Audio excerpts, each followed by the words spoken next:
बिस्मिल्लाहिर्रहमानिर्रहीम। अस्सलाम वालेकुम। मेरा नाम डॉक्टर सोम्या इक़्तिदार है और मैं किंग एडवर्ड मेडिकल यूनिवर्सिटी में एसोसिएट प्रोफेसर ऑफ मेडिसिन के तौर पर काम कर रही हूँ। आज जिस मौजू पर हम बात कर रहे हैं उसे GERD कहते हैं। GERD stands for gastroesophageal reflux disease. यानी अगर मैं आसान लफ्ज़ों में समझाऊं कि जो मैदे के खाने के कंटेंट्स हैं, अगर वो आपकी खुराक की नाली में वापस आना शुरू हो जाए तो इसे हम एसिड रिफ्लक्स डिजीज़ कहते हैं। आम तौर पे जब हम खाना खाते हैं तो वो खुराक की नाली से हमारे मैदे में चला जाता है और मैदा फिर उसको डाइजेस्ट करता है और डाइजेशन के लिए एसिड सिक्रीट होता है। ये खाना डाइजेस्ट होके फिर हमारी आंतों में चला जाता है और वहाँ से एब्जॉर्ब हो जाता है। लेकिन कुछ लोगों में ये खाना जो मैदे में है वो आगे जाने की बजाय खुराक की नाली में वापस पीछे आने लग जाता है। कुदरत ने एक मैकेनिज़्म रखा हुआ है कि खुराक की नाली और मैदे के बीच में एक वाल्व होता है जो खाने को वापस आने से रोकता है। लेकिन कुछ लोगों में बीमारी की वजह से ये वाल्व या तो नाकाम हो जाता है या काम करना कम कर देता है, जिसकी वजह से खाना वापस खुराक की नाली में आता है और आपको सीने में जलन की शिकायत होती है। एसिड जो हमारे मैदे में प्रोड्यूस होता है वो जब खुराक की नाली को इरिटेट करता है तो उसको डैमेज करता है, जिसकी वजह से नाली की सोजिश भी हो सकती है और वो सेंसिटिव हो जाती है और उसमें जलन और दर्द की शिकायत होती है। ये नाली में तंगी का बायस भी बन सकता है और बहुत लेटर स्टेजेस में कैंसर के खदशे को भी बढ़ाता है।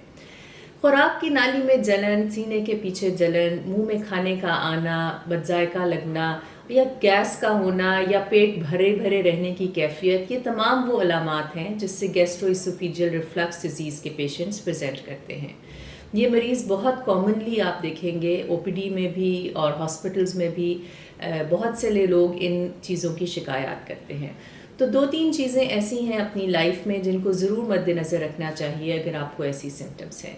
वो लोग जिनका वेट बहुत ज़्यादा है, जो मोटापे का शिकार हैं, उनमें गैस्ट्रोइसोफेजियल रिफ्लक्स डिजीज़ होने के चांसेस ज़्यादा होते हैं। इसके अलावा स्मोकर्स या वो लोग जो खाना खाने के बाद खाने को हज़म होने का टाइम देने से पहले ही लेट जाते हैं और उनका वाल्व भी कमज़ोर है, उनमें तेज़ाबियत भी ज़्यादा होती है और खाने की नाली में खाना ऊपर आने की भी फ्रिक्वेंसी ज़्यादा होती है। सो अगर आपको हफ्ते में 3 दिन और कई हफ्तों से ऐसी अलामात हों कि आपके सीने के पीछे जलन रहे, आपको खाना खाने के बाद भरा भरा रहने की कैफियत महसूस हो, नौजिया हो या कई दफ़ा खांसी हो या गला ख़राब रिपीटेडली हो, तो ये तमाम गैस्ट्रोइसोफेजियल रिफ्लक्स डिजीज़ की अलामात हो सकती हैं और आपको डॉक्टर से मशवरा करना चाहिए। इसकी तशख़ीस वैसे तो अलामात के बायस हो ही जाती है क्योंकि बहुत स्ट्रेट फॉरवर्ड सिम्टम्स हैं, लेकिन कई दफ़ा हमें एंडोस्कोपी करके इसको कंफर्म भी करना पड़ता है, ख़ास तौर पे उन मरीज़ों में जिनको लाइफस्टाइल या मेडिकेशन से फ़र्क नहीं पड़ रहा। उनमें आप कैमरा डालकर अंदर मैदे की और खुराक की नाली को मुआयना करके देख लेते हैं कि क्या मसला है। लाइफस्टाइल में ऐसा है कि सबसे पहले तो खाना भूख रख के खाएं।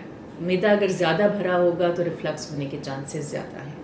दूसरा, वो फूड जो ज़्यादा टाइम लेता है डाइजेस्ट होने में, जिसमें फ़ैट का कंटेंट ज़्यादा है या जो ज़्यादा एसिड प्रोड्यूस करता है, जिसमें स्पाइसी फूड शामिल है, उसको अपनी खुराक में कम रखिए अगर आपको ये शिकायत है। खाना तकरीबन 2 से 3 घंटा लेता है कि वो मैदे से आगे आंतों में जाए। सो अगर आप खाना खाते ही फ़ौरन लेट जाते हैं और आपका वाल्व भी कमज़ोर है तो खाना आगे जाने की बजाय पीछे आता है। इसलिए खाना खा के लेटे ना, बैठे रहें या चलते फिरते रहें। स्पेशली हम लोग जब रात को खाना बहुत देर से खाते हैं और फिर फ़ौरन बेड का रुख कर लेते हैं तो ये सिम्टम्स वर्सन हो जाते हैं। तो मैं अपने मरीज़ों को 2-3 एहतियात हमेशा बताती हूँ जिनको ये मसला है।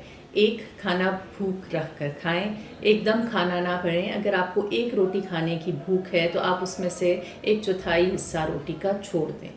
दूसरी ये बात कि खाने के ऊपर बहुत ज़्यादा पानी ना पिएं, उससे भी फुलनेस की फीलिंग होती है।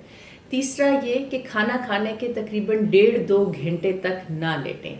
अच्छा तो ये है कि 2.5 से 3 घंटे तक ना लेटें, लेकिन अगर रूटीन ऐसी है कि इतना इंतज़ार रात को नहीं कर सकते तो कोशिश करें कि 1.5-2 घंटे का मार्जिन सोने से पहले ज़रूर दें।